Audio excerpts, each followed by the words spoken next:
नमस्कार, सुप्रभात। DD news पर आप सभी दर्शकों का स्वागत है। आप देख रहे हैं हमारा सांकेतिक समाचार। मैं हूं साइमा खान और मेरे साथ है मेरी सहयोगी बीना सिंह।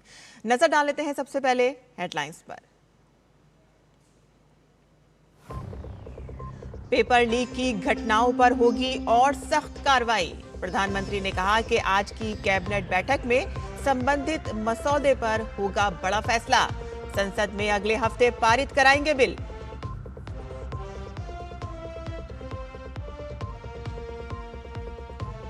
पेपर लीक मामलों में त्वरित न्याय के लिए दिल्ली हाई कोर्ट ने गठित की फास्ट ट्रैक कोर्ट। प्रधानमंत्री ने कल की थी विशेष अदालतों के गठन की घोषणा।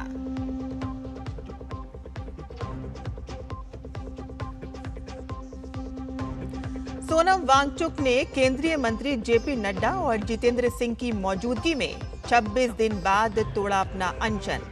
प्रधानमंत्री ने जल्द स्वस्थ होने की कामना की।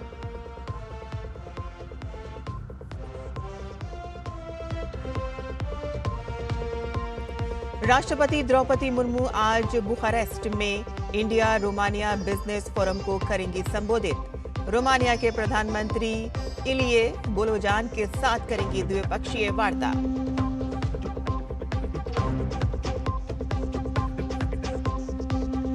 संसद के मॉनसून सत्र का आज 5वां दिन। लोकसभा में जजों की संख्या बढ़ाए जाने संबंधी और राज्यसभा में राष्ट्र गौरव अपमान निवारण संशोधन विधेयक सूचीबद्ध।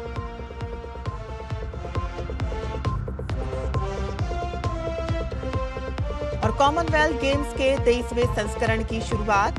ग्लासगो के ओवियो हाइड्रो में हुआ भव्य उद्घाटन समारोह का आयोजन।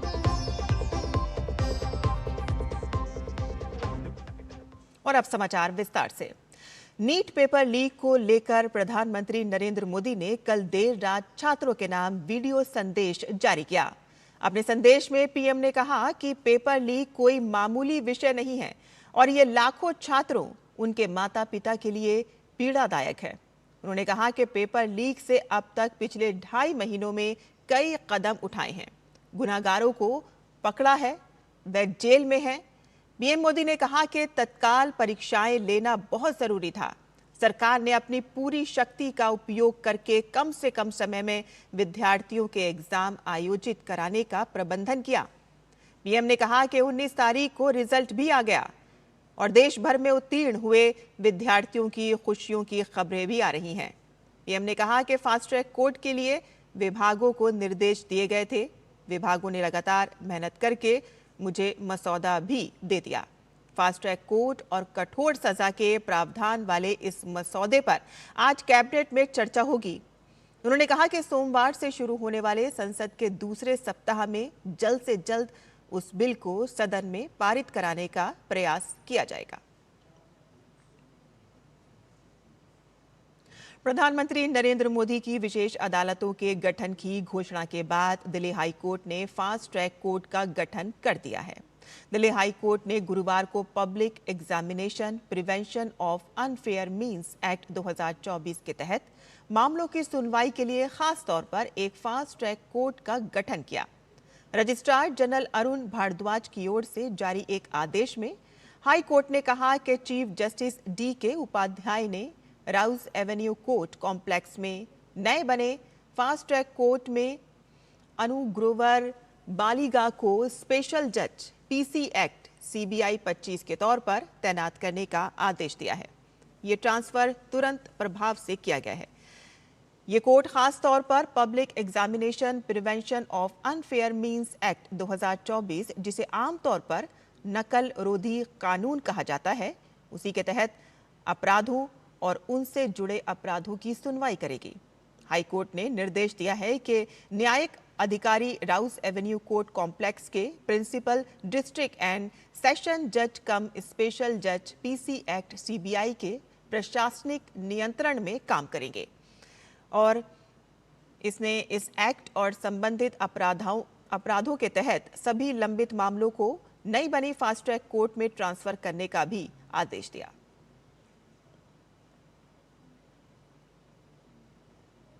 सामाजिक कार्यकर्ता सोनम वांगचुक ने 26 दिन से चल रहे अपने अनशन को समाप्त कर दिया है। केंद्रीय मंत्रियों जेपी नड्डा और डॉक्टर जितेंद्र सिंह से मुलाकात के बाद उन्होंने ये फैसला लिया।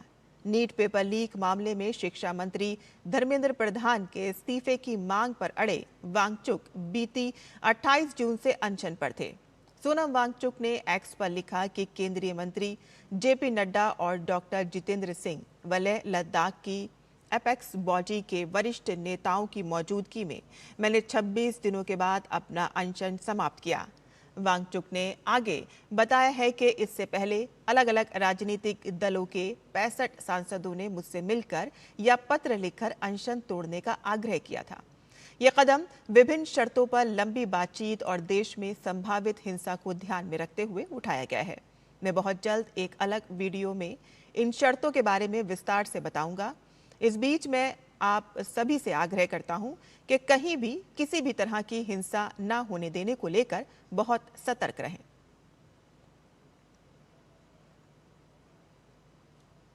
सोनम वांगचुक ने 26 दिन बाद अपना अनशन तोड़ दिया है और इसके बाद प्रधानमंत्री नरेंद्र मोदी ने सोशल मीडिया मंच एक्स पर पोस्ट कर उनके शीघ्र स्वस्थ होने की कामना की है। प्रधानमंत्री ने लिखा कि मैं सोनम जी से आग्रह करता हूं कि वो डॉक्टरों की सलाह के अनुसार अपनी दिनचर्या रखें और जल्द से जल्द अपना पुराना वजन फिर से प्राप्त करें। मैं प्रभु से प्रार्थना करता हूं कि सोनम जी स्वस्थ रहें।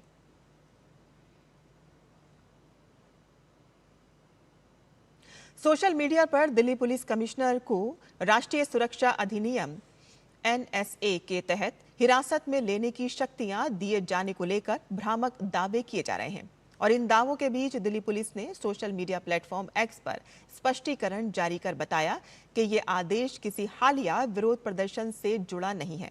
पुलिस के अनुसार NSA के तहत इन शक्तियों का विस्तार एक नियमित प्रशासनिक प्रक्रिया है और जिसे हर 3 महीने में रिन्यू किया जाता है। दिल्ली पुलिस ने बताया कि मौजूदा नवीकरण आदेश 7 जुलाई 2026 को जारी किया गया था, जो 19 जुलाई से 18 अक्टूबर 2026 तक प्रभावी रहेगा। यह आदेश संबंधित विरोध प्रदर्शनों के शुरू होने से पहले जारी किया गया था और इसके लिए हाल की घटनाओं के संबंध में कोई विशेष अनुरोध नहीं किया गया था। पुलिस ने साफ किया है कि इन नियमित प्रक्रिया को संदर्भ से हटाकर गलत तरीके से दिखाया जा रहा है।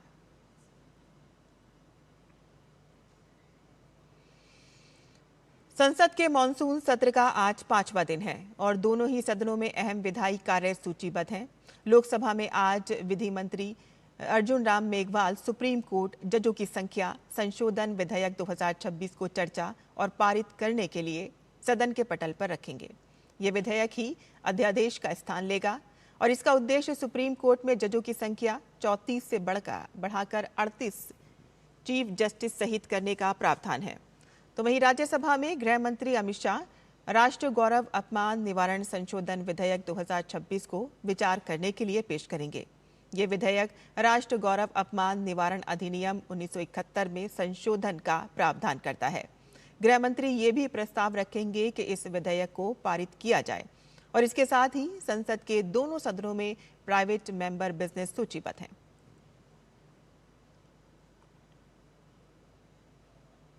राष्ट्रपति द्रौपदी मुर्मू अपने रोमानिया दौरे के दूसरे दिन आज बुखारेस्ट में आयोजित भारत रोमानिया बिजनेस फोरम को संबोधित करेंगी और इस कार्यक्रम में रोमानिया के प्रधानमंत्री इलिये बोलोजान और राष्ट्रपति निकुशोर दान भी मौजूद रहेंगे।